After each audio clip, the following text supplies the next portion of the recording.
नमस्कार साथियों, अध्ययन लक्ष्य में आपका स्वागत है। साथियों, यूपी ट्रिपल एससी पैट का जो 28 अक्टूबर 2023 को होने वाला है, उस एग्ज़ाम के लिए ग्राफ और टेबल के जो 10-10 क्वेश्चन हैं वो स्कोर करने में अपनी महत्वपूर्ण भूमिका रखते हैं। उन 20 क्वेश्चन जो 10 टेबल से आएंगे, 10 ग्राफ से आएंगे, उन 20 क्वेश्चनों के हिसाब से ही स्कोर होगा। और ये 20 क्वेश्चन बहुत मायने रखते हैं यूपी ट्रिपल एससी पैट के एस्पिरेंट को। तो इसी के मद्देनज़र रखते हुए आज हम कुछ ग्राफ के क्वेश्चन कराएंगे, प्रैक्टिस कराएंगे, और बाकी जो ग्राफ का फंडामेंटल है वो पहले हम आपको बताएंगे। उसका ग्राफ का फंडामेंटल जानना बहुत ज़रूरी है अगर कोई भी ग्राफ का क्वेश्चन अटेम्प्ट करते हैं तो, और उसी के बेस पर क्वेश्चन सॉल्व करेंगे। तो साथियों, ये वीडियो हाई क्वालिटी में देखें, ये आपसे मैं रिक्वेस्ट करता हूँ, ताकि ये जो लिखा हुआ है वो आपको स्पष्ट रूप से दिखे और समझ में आए। तो साथियों, हम शुरू करते हैं ग्राफ की व्याख्या एवं विश्लेषण, यानी कि ग्राफ के हम बारे में विश्लेषण में जानेंगे कि क्या होता है ग्राफ। साथियों, शुरू करते हैं। पहले मैं आपको फंडामेंटल क्लियर कराऊंगा क्या फंडामेंटल है। तो साथियों, ग्राफ क्या है? ग्राफ उन गणितीय संरचनाओं को कहते हैं जो आंकड़ों एवं तथ्यों से जुड़े और युग्मित संबंधों को प्रस्तुत करने के काम आते हैं। किसी भी कंपनी के आंकड़े, यानी कि जो रिजल्ट होते हैं, रिजल्ट किस में दिए जाते हैं? आंकड़े में दिए जाते हैं। यानी कि आपकी अगर रिजल्ट आता है तो मार्किंग दी जाती है, किस में आती है? अंकों में दी जाती है। वही उनके आंकड़े होते हैं, यानी कितना प्रोडक्शन हुआ, कितनी सेल हुई, कितनी परसेंट में, और कितना अभी बचा हुआ है इन्वेंट्री में, वही सब आंकड़े होते हैं और उनके बिहाफ पर ही क्वेश्चन बनते हैं। तो ग्राफ उन गणितीय संरचनाओं को कहते हैं जो आंकड़ों एवं तथ्यों से जुड़े युग्मित संबंधों को प्रस्तुत करने के काम आते हैं। ग्राफ के प्रस्तुत करने का स्मरणीय बिंदु क्या क्या है वो अब जान लें। आंकड़ों के निर्वचन के किसी भी प्रश्न को हल करने के लिए सबसे पहला और महत्वपूर्ण चरण है। जो निर्वचन है, यानी कि उसको जो स्टेटमेंट है उसको पढ़ना बहुत ज़रूरी है। प्रश्न का ध्यानपूर्वक अध्ययन करें। आपको प्रश्न में दिए गए ग्राफ और तालिकाओं के साथ दिए जाने वाले आंकड़े, यानी कि जो फैक्ट हैं, उसका अध्ययन करना चाहिए। और कई बार ग्राफ के ऊपर या नीचे दिए गए आंकड़े ग्राफ में दी गई अधिकांश संख्या के अधिक महत्वपूर्ण होते हैं। ऊपर नीचे जो आंकड़े जो दिए जाते हैं क्वेश्चन के, वो अधिक महत्वपूर्ण होते हैं। अगला स्टेप क्या है? अगला चरण दिए गए ग्राफ आंकड़ों का ध्यानपूर्वक विश्लेषण है। सर्वप्रथम प्रश्नों को देखने का और उनके अनुसार हल ज्ञात करने का प्रयास ना करें। कभी कभी क्या होता है, फैक्टर और पॉइंट ज़्यादा दे दिए जाते हैं, आंकड़े ज़्यादा दे दिए जाते हैं और पूछा कुछ और जाता है क्वेश्चन में, और हम उन आंकड़ों के हिसाब से क्वेश्चन को सॉल्व करते हैं। इससे हमारा क्या होता है? टाइम वेस्ट होता है और हम क्वेश्चन सॉल्व नहीं कर पाते हैं। तो वो भी इन्होंने ये बताया है, ज्ञात करने का प्रयास ना करें। इस विधि से आप अपना समय व्यर्थ करेंगे। ग्राफ को समझने का प्रयास कीजिए। प्रत्येक ग्राफ, चार्ट, तालिका या पाई चार्ट को ध्यानपूर्वक देखें। प्रश्न को समझने का प्रयास कीजिए। कभी कभी प्रश्न में ऐसे आंकड़े की अधिकता होती है जो असंबद्ध होते हैं और यानी कि उससे रिलेटेड नहीं होते हैं क्वेश्चन से आंकड़े दिए हुए, और क्वेश्चन पूछते हैं, और ऐसे प्रश्नों का उत्तर देने के लिए अनावश्यक होते हैं, यानी कि उससे क्वेश्चन ही नहीं, आंसर ही नहीं आ सकता। ऐसे आंकड़े भी होते हैं कभी कभी क्वेश्चन में दे दिए जाते हैं, तो उसकी पहचान कीजिएगा आप लोग। जब आप प्रश्न देखते हैं तो आप अपनी लंबी तालिका और ग्राफ में ऊपर नीचे दी गई जानकारी की अधिकता से उत्साहित हो सकते हैं या हो जाते हैं, लेकिन यदि आप आंकड़ों की विषय वस्तु को समझने का प्रयास करते हुए प्रश्न को देखते हैं तो आपको आंकड़ों का वह भाग मिल जाएगा जिसकी आपको आवश्यकता है या जो क्वेश्चन में पूछा जा रहा है। अब नेक्स्ट स्टेप क्या है? कुछ ग्राफ में संबंधित आंकड़ों की अधिकता होती है एवं इसमें से भी आंकड़े प्रश्न को हल करने के लिए आवश्यक नहीं होते हैं। आंकड़ों का सरसरी नज़र से अध्ययन एवं अनावश्यक आंकड़ों को नज़रअंदाज करना इस प्रक्रिया का महत्वपूर्ण हिस्सा है। एलिमिनेट करना कुछ आंकड़ों को ज़रूरी होता है, ऐसे ही सिलेक्शन कुछ आंकड़ों करना ज़रूरी होता है जो हमें ज़रूरत है उस क्वेश्चन के हिसाब से, ये बता रहे हैं। इसलिए एक ही समय में सभी आंकड़ों का अध्ययन करने के बजाय केवल प्रश्न के आवश्यक आंकड़ों को ध्यान केंद्रित कीजिए, यानी कि जो क्वेश्चन में पूछा जा रहा है, जिस क्वेश्चन से संबंधित आंकड़ा रिलेटेड कर रहा है, उसी क्वेश्चन के हिसाब से ही आंकड़े देखिए, ना कि पहले आंकड़े पूरे देख लिए, यानी क्वेश्चन को पढ़ लिया, ग्राफ पढ़ लिया या टेबल पढ़ ली पूरी, फिर हम क्वेश्चन को लगा रहे हैं। तो कोशिश ये करें कि क्वेश्चन को पहले पढ़ें और क्वेश्चन में जो पूछा जा रहा है उसी से रिलेटेड हम आंकड़े पकड़ें, यानी कि फैक्ट पकड़े, उससे हम अपना आंसर जल्दी दे पाएंगे, ये बता रहे हैं। अब देखिए, आंकड़ों के निर्वचन को व्यापक स्तर पर निम्नवत रूप से वर्गीकृत किया गया है। अब जो है क्या गया है,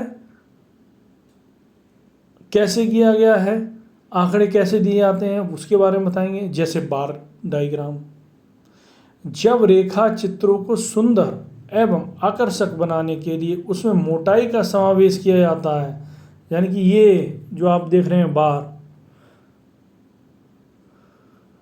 ऊपर नीचे जिगजैग फॉर्म में है, वो उसे कहते हैं बार डायग्राम। जब रेखा चित्रों को सुंदर एवं आकर्षक बनाने के लिए उसमें मोटाई का समावेश किया जाता है तो ऐसे रेखा चित्रों को दंड चित्र कहा जाता है। सतत श्रेणी के लिए दंड चित्रों का प्रयोग नहीं किया जाता, यानी कंटिन्यूटी श्रेणी, यानी बिल्कुल सीरीज के लिए दंड चित्रों का प्रयोग नहीं किया जाता। सीरीज का मतलब एक साथ बढ़ते हुए जा रहा है। अब इसमें क्या ऊपर जा रहा है, कभी प्रोडक्शन नीचे जा रहा है, कभी ज़्यादा हो रहा है प्रोडक्शन, कभी नीचे हो रहा है, वही बात हो रही है। तो बार चार्ट का यूज करते हैं, यानी कि बार डायग्राम का यूज करते हैं। अब देखिए, सतत श्रेणी के लिए दंड चित्रों का प्रयोग नहीं किया जाता, यानी कि ये दंड चित्र, इसका प्रयोग नहीं किया जाता है सीरीज के लिए। क्षैतिज एवं ऊर्ध्वाधर दोनों प्रकार के होते हैं बार चार्ट, यानी क्षैतिज भी होते हैं, वर्टिकल भी होते हैं, हॉरिजॉन्टल भी होते हैं। अब देखिए, एक क्वेश्चन आप इन्होंने बताया है, एक क्वेश्चन जिसका एग्जाम्पल दिया है। अब देखिए, प्रश्न नीचे दिए गए चित्र में किसी कंपनी द्वारा कुछ वर्षों में किया गया साइकिलों का निर्माण दर्शित किया गया है। साइकिल का प्रोडक्शन हुआ कुछ वर्षों में, उसके बारे में बताया है। यह बताइए कि 2010 की तुलना में 2011 में कितने प्रतिशत की वृद्धि हुई और 2011 की तुलना में 2012 में कितनी प्रतिशत की वृद्धि हुई, यानी कि 2010 और 11 का कंपैरिजन करवाया, कितने प्रतिशत की वृद्धि हुई साइकिल के निर्माण में, और 2011 की तुलना में 12 में कितने प्रतिशत की कमी हुई साइकिल के निर्माण। इसमें कमी पूछ रहा है 11 से 12 वाले में, और 10 से 11 वाले में वृद्धि पूछ रहा है। इसके बाद अब हम क्या करते हैं, रीड करते हैं। 11-12 को ही टच करेंगे हम, 2010 और 11 और 12 को ही हम टच करेंगे। अब देखिए 2000, अब देखो मैंने इन्होंने बताया क्वेश्चन को पहले पढ़ें, तो हमने क्वेश्चन को पढ़ लिया, उसी आंकड़ों पे जाते हैं हम। 2010 वाला उठाते हैं 80%, क्या हुई हज़ार में, यानी कि ये ऊपर लिखा हुआ है 20, 40, 60, 80, 100, 120, 140, नीचे ईयर दी गई हैं, वर्ष दी गई हैं। उधर क्या है, साइकिलों का निर्माण हज़ार में दिया गया है। ये क्या है, 20,000, 40,000, 60,000, 80,000, 100,000, 120 और 140। अब देखिए, अब हम 10, 11, 12 से डेटा से मतलब हम उसी को पढ़ेंगे। 10 बाय 80,000 की हुई है प्रोडक्शन साइकिलों की, 11 में 120 हुई है और 12 में 90 हुई है। अब देखिए, अब हल करने का तरीका क्या है, 2010 की तुलना में 11 में साइकिल निर्माण में वृद्धि। अब क्या करें, ज़्यादा वाले में से कम को हटा दीजिए, 11 वाले में से 10 को हटा दीजिए, यानी कि 120 में से 40 को हटा दीजिए तो 40 आया। अब इसकी परसेंटेज निकालनी है। परसेंटेज का निकालते कम वाला ऊपर, जो घटा के जो निकलेगा वो कम वाला ऊपर रखते हैं और ज़्यादा वाला हमेशा नीचे रखते हैं और 100 से मल्टीप्लाई करके उसकी परसेंटेज में आ जाती है। तो प्रतिशत कैसे निकालेंगे, यानी कि 2011 में कितना प्रोडक्शन हुआ, 120, और 2010 में कितना हुआ, 80, दोनों को माइनस करा 40 आया। अब इसकी परसेंटेज निकालेंगे। परसेंटेज जो आई वो कैसे ने आई कि कितनी परसेंट वृद्धि हुई, तो 40 जो हमारी आई है और कम वाला क्या है 80 2010 का, उसको नीचे अपॉन में रखकर और 100 से मल्टीप्लाई करके परसेंटेज निकालेंगे तो 50% की वृद्धि आ गई। किसमें, 2010 से 2011 में साइकिलों में प्रोडक्शन में कितनी वृद्धि आई, 50%। ऐसे ही 11 का क्या निकालेंगे, 2011 की तुलना में 12 में साइकिलों निर्माण में कमी। अब ऐसे ही निकालेंगे, 2011 में 120, 2012 में 90, दोनों को माइनस करेंगे 30 का अंतर आएगा। अब हमने क्या बताया, जो इसमें से कम वाला है यानी कि जो घट के आया, ठीक है, और जो कमी में क्या है, ज़्यादा वाले को रखेंगे यानी कि 120 वाले को रखेंगे नीचे, और ऊपर जो माइनस करके आया उसको रखेंगे और 100 से मल्टीप्लाई करेंगे तो क्या आएगा, तो 25% की कमी आई। इसको निकालेंगे। ऐसे ही ये तो एक एग्जाम्पल दिया है और सॉल्व करके बताया गया। आपको ऑप्शन मिलेंगे, फंडामेंटल बता रहा हूँ इसी वजह से आपको पूरे डिटेल में बताया ताकि आपके टॉपिक क्लियर हो जाए इसका फंडामेंटल। बाकी जो ऑप्शन आएंगे उसमें आपको बताया जाएगा। अब देखिए पाई चार्ट, पाई चार्ट से भी क्वेश्चन आते हैं। पाई चार्ट क्या है, जैसे एक बॉल ले लीजिए, बॉल के एक रोटी ले लीजिए, एक सिक्का ले लीजिए, उसके कई पार्ट कर रखे हैं। अब उसमें कई पार्ट हैं, जैसे अब मान लिया हमने एक सिक्का है, सिक्का में कई लोगों के पार्ट हैं, जैसे राम, श्याम, आकाश, ये 3 लोग हैं। इसमें से एक सिक्के में से कई पार्ट हैं, उसको बना लिया है, किसी का 70 पार्ट है, किसी का 80 पार्ट, किसी का 20 पार्ट है, किसी का 10 पार्ट है। तो ऐसे ही इसके पार्ट कभी कभी इस पाई चार्ट के माध्यम से कई एक पार्टनरशिप बताई जा सकती है या क्वेश्चन बन जाते हैं, उसे पाई चार्ट कहते हैं। पाई चार्ट के आंकड़ों के योग और उनके उपविभागों का तुलनात्मक प्रदर्शन करने के लिए पाई चार्ट की रचना की जाती है, यानी कि इसका कंपैरिजन कर सकें, उसका योग कर सकें। यानी कि अगर सुनिए राम, श्याम, आकाश के इतने इतने पार्ट हैं तो टोटल कितना है, तो यानी कि योग, या फिर राम श्याम इतना इतना पार्ट है तो बचा हुआ कितना पार्ट है, या इसका कितना हिस्सा है टोटल में से, ये सब कितना है, पाई चार्ट में से क्वेश्चन पूछे जाते हैं।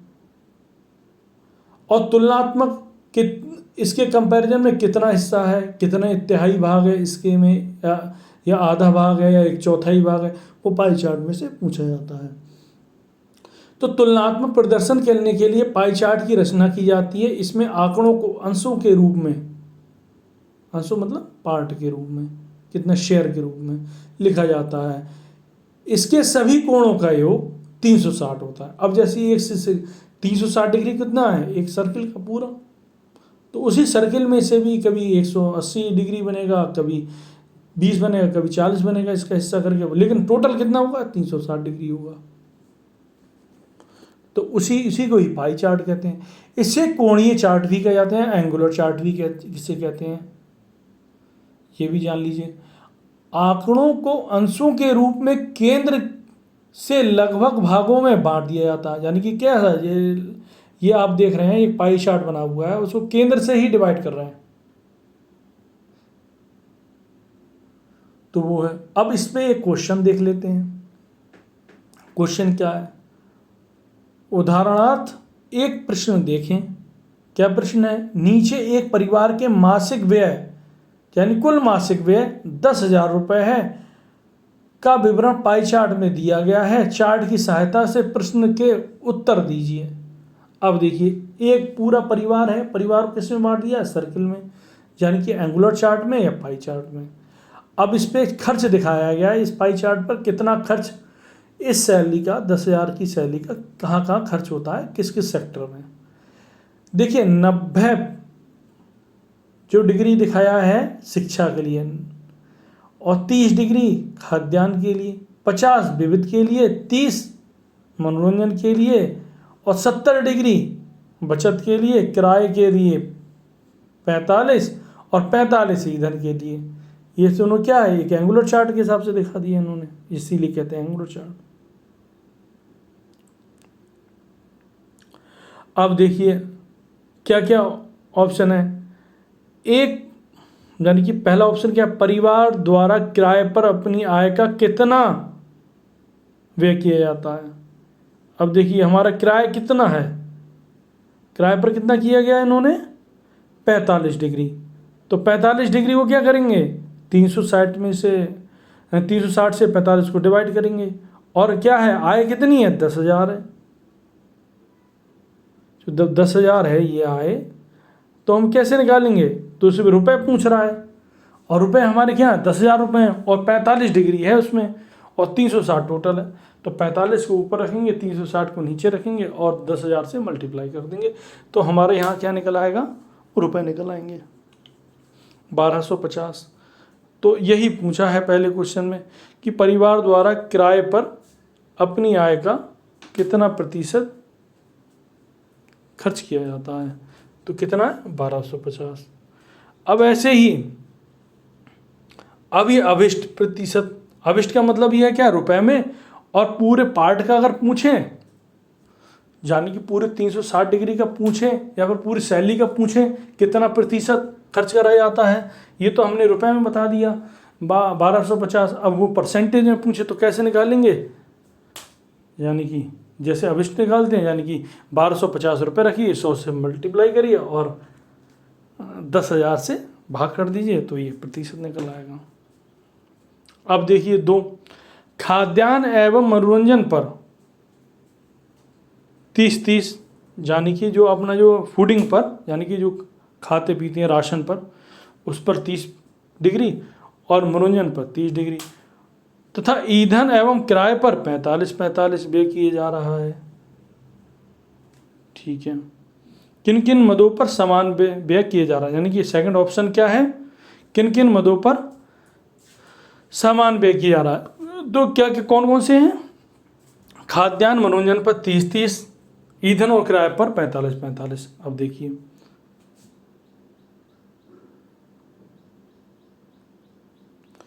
ईंधन और किराया 45-45, खाद्यान्न और मनोरंजन 30-30, तो इस पर क्या है? समान व्यय किया जा रहा है।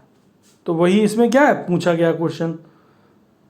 देखिए सेकंड ऑप्शन, किन किन मदों पर समान व्यय किया जा रहा है। तो ऐसे ही इसमें क्वेश्चन 2 का आंसर है कि खाद्यान्न एवं मनोरंजन पर 30-30 डिग्री, ईंधन एवं किराए पर 45-45 डिग्री समान व्यय किया जा रहा है। अब थर्ड ऑप्शन के, परिवार का मनोरंजन पर कितना खर्च किया जा रहा है। अब इस पर क्या है? मनोरंजन पर क्या है? मनोरंजन पर 30 डिग्री है, तो 30 डिग्री को क्या करेंगे? 60 से 360 से डिवाइड कर देंगे, और 10,000 से मल्टीप्लाई कर देंगे, क्योंकि 10,000 क्या है? मासिक आय है। तो क्या निकल के आएगा? 833.33 रुपये। और अभिष्ट इसका निकालना होता तो क्या होता? 83 रुपये 33 पैसे, ये आता अभिष्ट इसका। अब क्या पूछा? परिवार की बचत कितनी है। अब बचत के बारे में जानते हैं, पीछे चलते हैं। देखिए, बचत इसकी 70% है, 70 डिग्री। तो 70 डिग्री का क्या है? 70 डिग्री को 360 से डिवाइड करेंगे और 10,000 क्या है, मासिक आय है, और उससे करके डिवाइड करके तो 1944.44 ये क्या रुपए। अगर इसका अभिष्ट यानी कि परसेंटेज केवल पूछते तो क्या निकल के आता, 194.44 से ये इसका निकल के आता परसेंटेज। तो साथियों ये हमने पाई चार्ट के बारे में जाना। अब हिस्टोग्राम, हिस्टोग्राम क्या है, यानी कि आयत चित्र, उसके बारे में भी जानते हैं। यानी कि ये सब ग्राफ की बात हो रही है। ग्राफ हमने क्या पढ़ा, 1-2 बार चार्ट पढ़ लिया, पाई चार्ट पढ़ लिया, अब हिस्टोग्राम आ रहा है। हिस्टोग्राम एक ही चित्र के माध्यम से 2 या 2 से अधिक राशियों को प्रदर्शित करने के लिए आयत चित्र का निर्माण किया जाता है। यानी कि एक ही चित्र के माध्यम से 2 या 2 से अधिक राशियों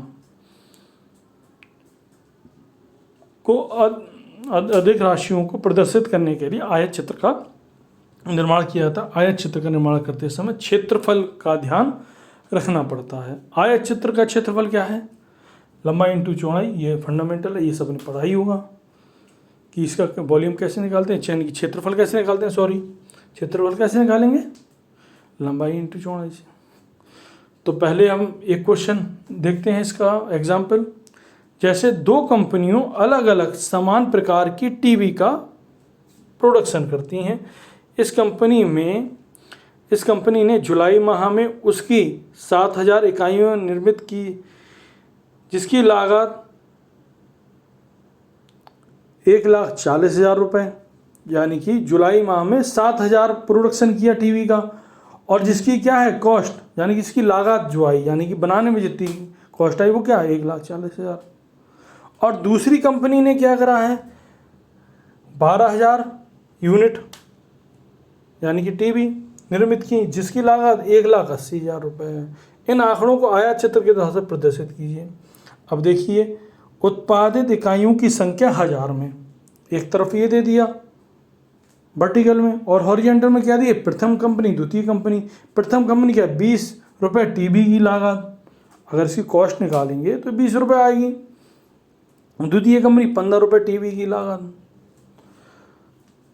अब देखिए, अब इसका डिटेल में प्रश्न में प्रथम तथा द्वितीय कंपनी द्वारा उत्पादित टीवी की लागत क्रमशः 1,40,000 तथा 1,00,000 क्या है 80,000 रुपये है। इनको प्रदर्शित करने वाले आयातों का अनुपात भी इसी अनुपात में होना चाहिए।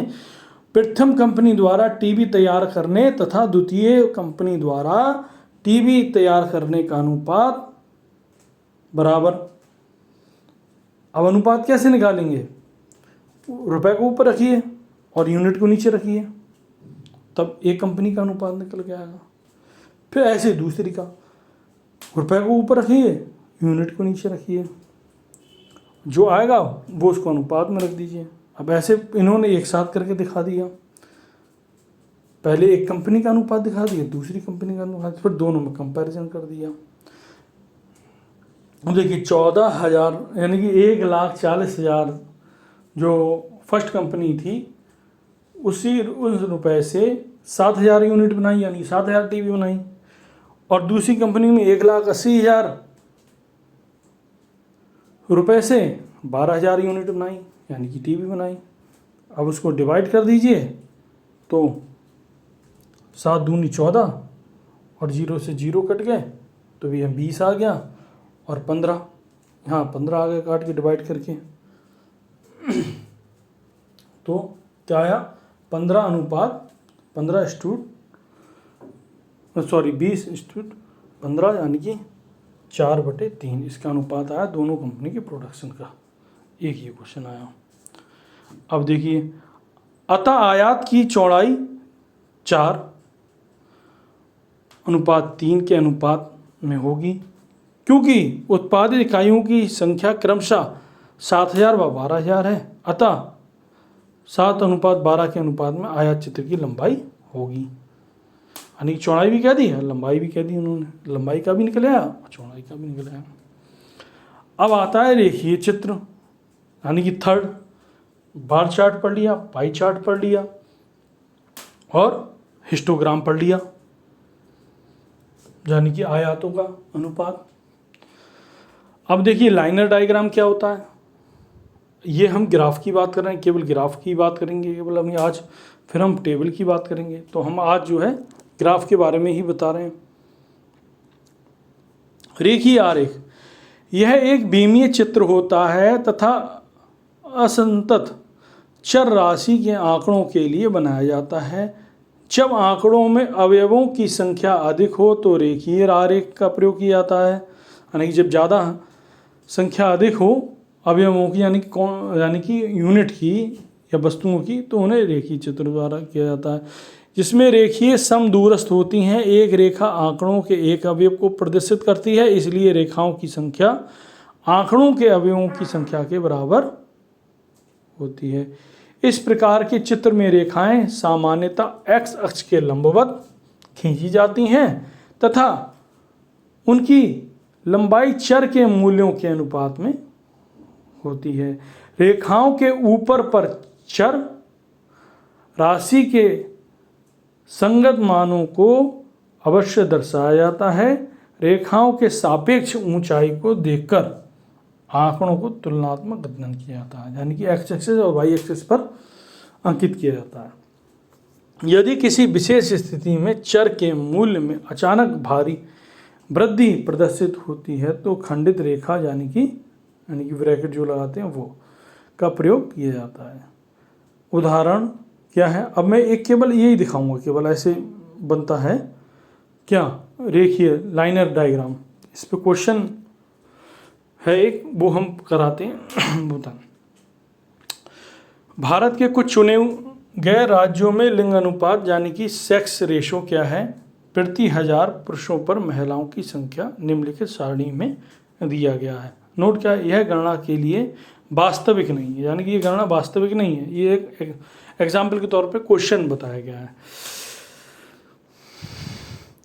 राज्य जम्मू कश्मीर लिंग अनुपात 1889, हिमाचल प्रदेश 972, चंडीगढ़ 1818, 4 राष्ट्रीय राजधानी दिल्ली क्षेत्र 868, बिहार 918, सिक्किम 1890, त्रिपुरा 7 नंबर पर 960, 8 दमन एवं दीप 618, 9 दादरा एवं नगर हवेली 774, 10 केरल 1084 केरल, और 11 पुडुचेरी 1037, 12 अंडमान एवं निकोबार 876। उपयुक्त आंकड़ों को आरेखित विधि से प्रदर्शित कीजिए।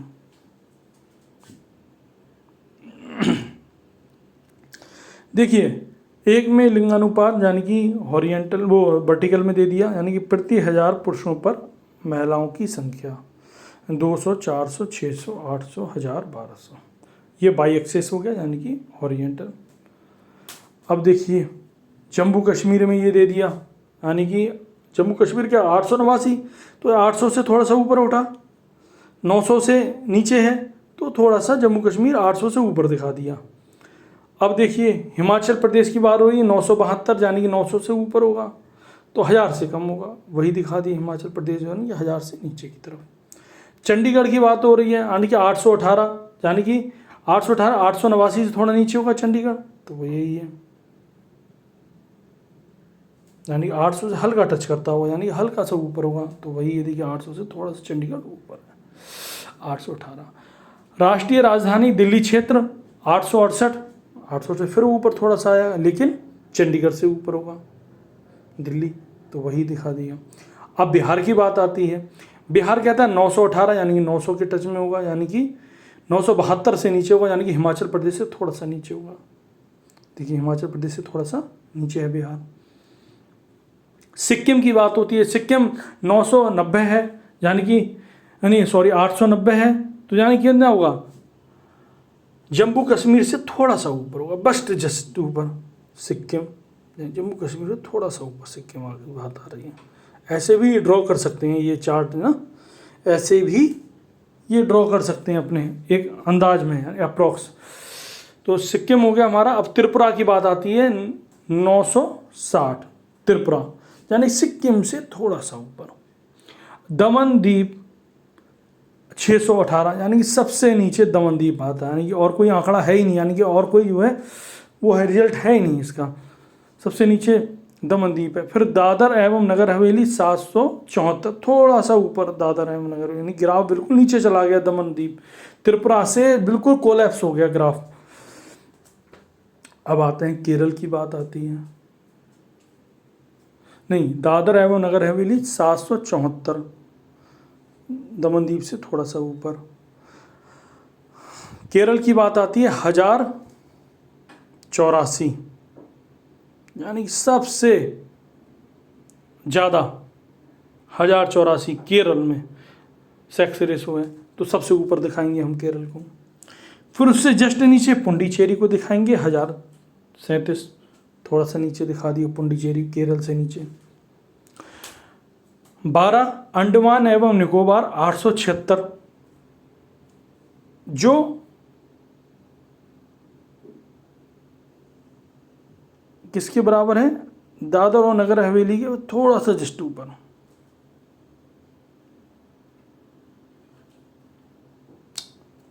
तो ये हमने आंकड़े बना दिए। अब देखिए इसमें क्वेश्चन पूछेगा इससे, तो ये क्या ग्राफ हमने बना के दिखा दिया, इससे क्वेश्चन नहीं पूछे हैं, केवल ग्राफ बना हल करके दिखा दिया। हल कैसे करा, हमने ड्रॉ कर दिया,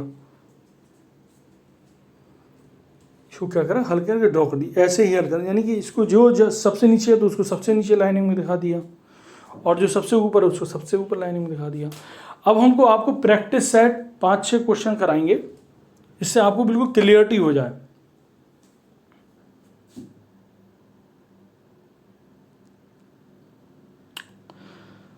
देखिए नीचे चार्ट में अविहित ब्याजों दरों, ब्याज दर और